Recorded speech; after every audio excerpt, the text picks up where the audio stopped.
शेतकऱ्यांना दोन महत्त्वाचे अपडेट आलेले आहे। सर्वप्रथम पहिले अपडेट आहे नमो किसान सन्मान निधी योजनेसंदर्भात, त्यानंतर दुसरे अपडेट आहे कर्जमाफी संदर्भात, यानंतर आणखीन एक महत्त्वाची अपडेट आहे ती म्हणजे पीक विमा संदर्भात। सध्या जर बघितलं तर जे आहे खरीप पीक विमा पुढील काही काळामध्ये शेतकऱ्यांच्या बँक खात्यावर ट्रान्सफर होणार आहे। यामध्ये जर बघितलं तर जे आहे शिवराज सिंग चौहान यांनी जे निर्देश दिले आहे की लवकरात लवकर जे आहे ज्यांची थकीत रक्कम आहे त्यांना लवकरात लवकर हे पैसे मिळाले पाहिजे। यानंतर जर बघितलं तर जे आहे चंद्रशेखर बावनकुळे यांनी बोलता असं म्हटलेलं आहे की आम्ही शेतकऱ्यांची कर्जमाफी या ठिकाणी करू, असा संकेत सुद्धा त्यांनी दिलेला आहे।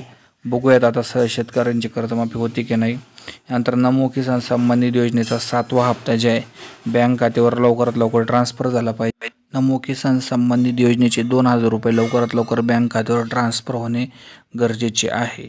धन्यवाद सर्वांचे। आपण हा व्हिडिओ शेवटपर्यंत बघितल्याबद्दल लाईक करा।